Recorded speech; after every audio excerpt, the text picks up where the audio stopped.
Alright guys, Dale here from Alamo Tactical. I want to talk about the proper grip of the pistol. It's one of the most important things when shooting a handgun is the grip or the way it feels in your hand when you take that shot. On top of that is also trigger manipulation and what your eyes are doing with your sights. So to start with that, we're going to start with what the firing hand is doing. If you're right-handed or left-handed, it's your firing hand. And what that's going to do is when you come out with a pistol, you want to make sure you have a high tang grip, meaning the tang of this pistol right here, you want the web of your hand as high in it as possible. It's one of the common misperceptions is you don't get that high tang grip, and what happens is you have excess torque on the gun when it recoils. Okay, the gun follows Newton's third law of physics, equal and opposite reaction. The projectile goes down range, the slide's reciprocating and giving you that recoil.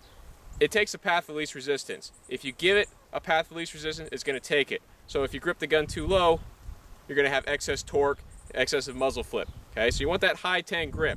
So we want to get that high tang grip. I'm just simply going to wrap the hands around. Okay, the most important thing is what your non-firing or your support hand does. It needs to cover up this void right here, because again, path of least resistance. If I shoot the gun single hand only, the recoil is going to go slightly to the left and up because I have that path of least resistance there. So I need to eliminate that.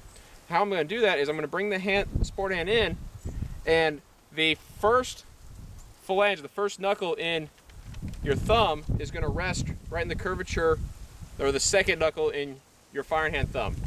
And by doing that, you're going to torque the hands down to ensure contact surface area all through here.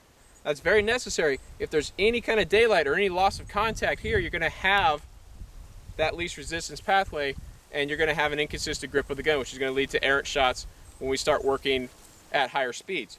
So we're going to bring that in and set that in, and then just rest the thumbs on top of each other. Okay?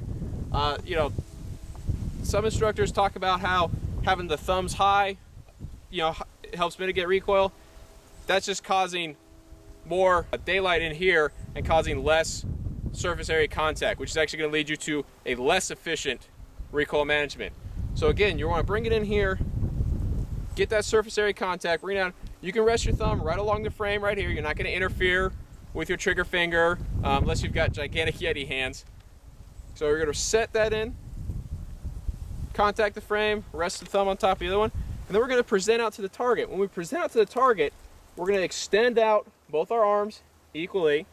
Okay, we're not going to hyperextend our elbows. We're going to back them off just a little bit from hyperextending, so they're extended and you have set tension in there. Now, one of the ways to increase control of the gun without having to death grip your hands is by having a slight inboard rotation of your elbows and your forearms.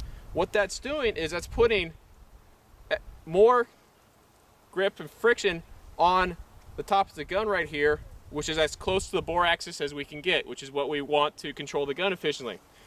Because remember, when we squeeze our hand to get a tighter grip on the gun, what are we doing? We're losing dexterity of the trigger finger. Okay? Anytime you squeeze your whole hand more, you're losing fine motor dexterity of the trigger finger, which is going to hurt you on trigger manipulation. So when we present out, we're going to have that slight inboard roll. That way we're not having to death grip the gun, we just have that firm grip. Okay? And then we're ready to take the shot. Alright? So what I'm going to do is I'm going to demonstrate how that works translated on a target. Okay? So we're going to come out, get that nice grip, present out to the target, finger finds the trigger.